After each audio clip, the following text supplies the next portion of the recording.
Hi, it's Lydia.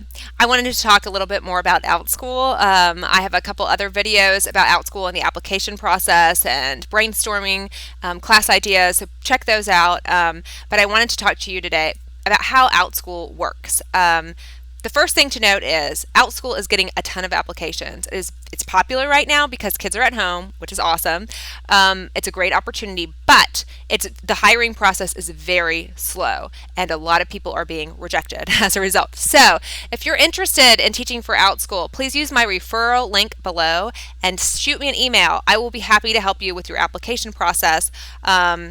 I will look over your video. I will read through what you have written, give you some pointers based off of my hiring experience and also talking with other Outschool teachers. I would love to help you with that. But basically, what is Outschool? So, Outschool is a virtual online learning platform, and it does not provide a curriculum. As a teacher, you come up with your own classes and you come up with your own curriculum and all your own material to teach your classes. The classes are taught over Zoom. The kids are primarily in the United States, possibly Canada. So most of them are on, our time zone. Unlike, a lot of us, like me, I'm also an ESL teacher. So obviously the kids that I teach for that have a 12-hour time difference from me. However, Outschool does have kids that are in Australia and other places around the world. So it's possible that you may be able to do some classes late at night or early in the morning and get kids signed up for them. So just because you may have unconventional hours, it may still work for you with Outschool. That's the nice thing about it. But most of the kids are going to be US based. So the things for Outschool that you need to know about how it works is you create the class, you set the price, you set the time limit, you set how often it meets, and you have a couple of options. The first option is it just meets once. Like, it's one class, one time, never meet again. That's an option. So if you have a topic on, like, I don't know, the solar system or something, and you just want it to be a standalone class, nothing more, you can do that. You can also create an ongoing class. So it's a topic that goes on forever. Maybe it's like a book club or something with a specific, like, historical fiction, and it meets once a week forever, and kids can sign up for it and do it, and then if they don't want to do it, then they leave. So they can do that. Another option is a class that meets like once a week every 4 weeks. It's kind of a short semester.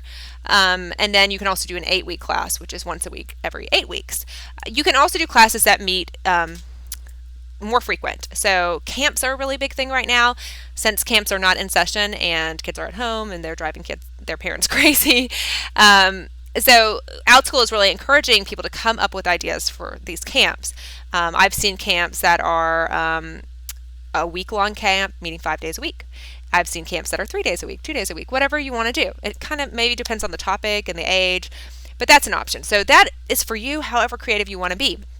Now, Outschool also has classes called flex classes, and flex classes are they're not live. All those other classes are live. The flex classes, you create pre-recorded videos and work for the kids to do, and they can do it anytime. Now that's great for you, but it can't just be Outschool's really particular about this. You can't just dump like the whole entire class curriculum online for them to do on their own. It has to be interactive. They have to interact with the other kids in the class and with you.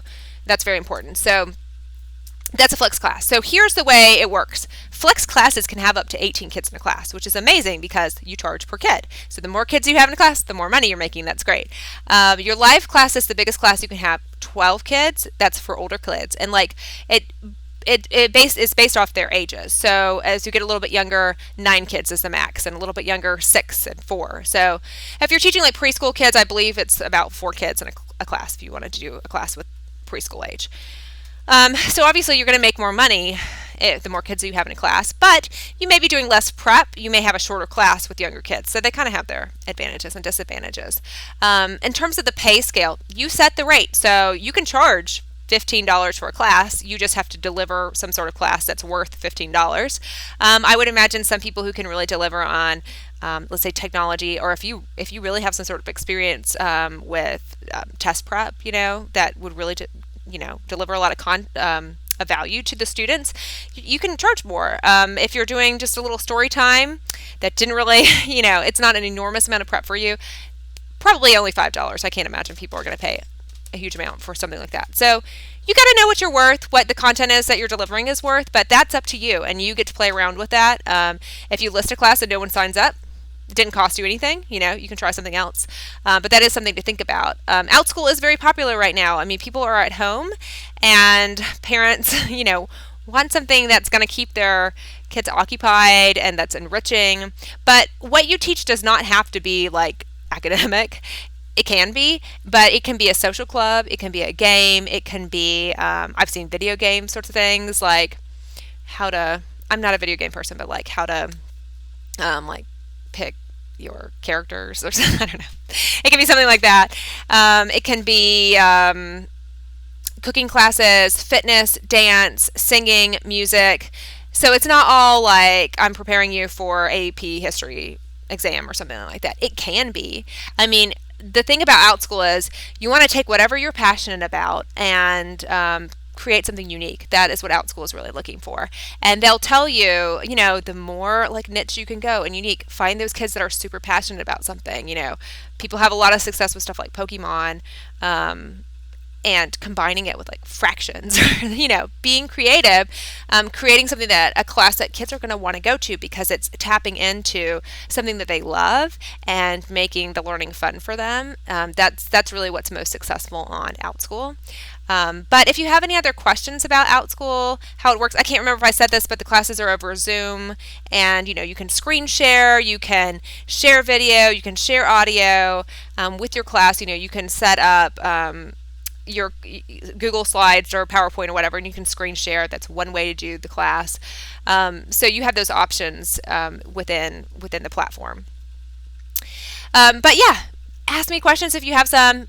Email me below. Use my sign up link. I'd love to help you out. And after, hopefully you get hired, I can give you a lot of pointers on the way to make your class listing stand out. You want to be creative with your classes, but you also want to make it look good and enticing to parents and to kids. So that's also very important. All right, best of luck. I hope you get hired and have great success with Outschool. Bye.